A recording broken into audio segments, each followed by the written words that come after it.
Motor Week is made possible by RockAuto.com.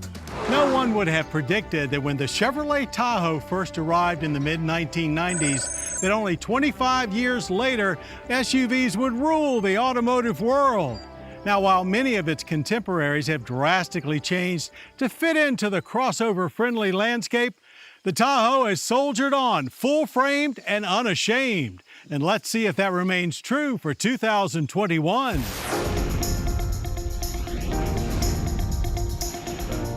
Back when the first Tahoe appeared, American SUVs were mostly bare-bones utilities, hastily assembled on truck frames with creature comforts way down the list of priorities.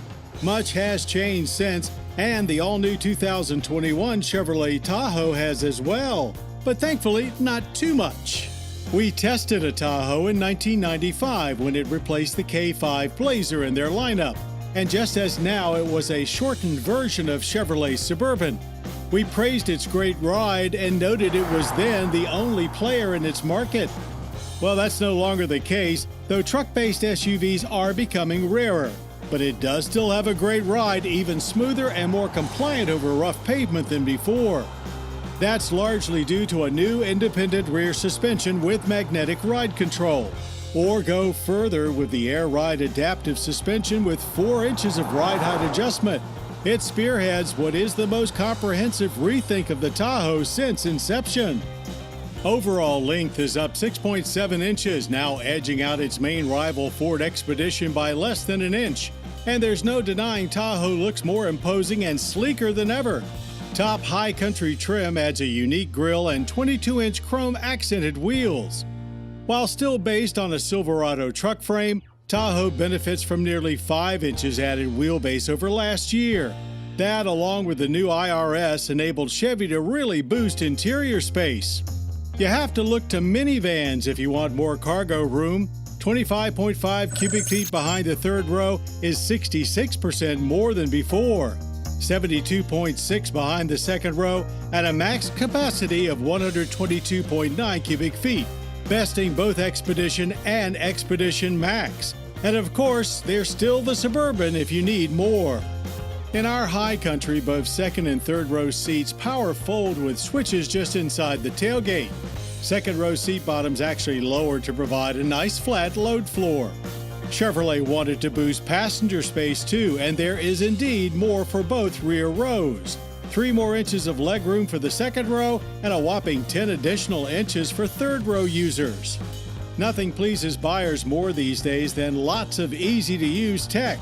Here, a 10-inch infotainment touchscreen is standard, and an 8-inch digital instrument cluster is available, as is a head-up display. Yes, we know most kids have their own screens to look at these days, but it's hard to beat these available 12.6-inch HD touchscreens for coolness factor. Some may find the multitude of big controls in the center stack a step backwards, but we appreciate their familiarity and ease of use. Chevy went untraditional for the shifter, a push-pull gear selector by the center stack. Not a bad approach and certainly well located. Engine choices are the Silverado's 355 horsepower 5.3-liter and 420 horsepower 6.2-liter V8s, and even the delightful 277 horsepower 3-liter Duramax turbo diesel. Max towing is actually with the lighter 5.3-liter at 8,400 pounds, though diesel ratings are not yet final. Our high country has the big 6.2-liter standard, and we loved its 460 pound-feet of torque. We put it to good use at our test track, where after a sluggish start, it was off to the races and to 60 in just 7.1 seconds. All Tahoes come with a 10-speed automatic, and this one was quite smooth, working through gears quickly on the way to a 15.4-second quarter mile at 93 miles per hour. It's hard to ignore the fact that this Tahoe weighs in at more than 5,600 pounds.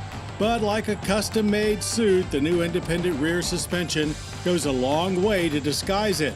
Still, it doesn't really like to be pushed hard, as hyper-aggressive stability control quickly shut things down way before we approached any handling limits. Away from the track, that suspension pays even bigger dividends, with the smoothest ride you'll find in the full-size utility ranks. Automatic emergency braking is standard. Our High Country sports HD surround vision with a host of cameras and up to 9 different views. Government fuel economy ratings for a 4-wheel drive 6.2-liter are about where you'd expect them to be. 14 city, 19 highway, and 16 combined.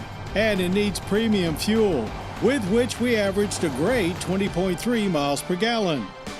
Pricing starts at $50,295 for a base LS Tahoe, add another $3,000 for 4-wheel drive, and then on through the 6 trims to our High Country Tester, which starts at $70,895. So progress apparently does not come cheap. But there's no denying the 2021 Chevrolet Tahoe has indeed progressed. Full-size truck-based utilities are not for everyone, which explains the explosion in popularity of car-based crossover utilities.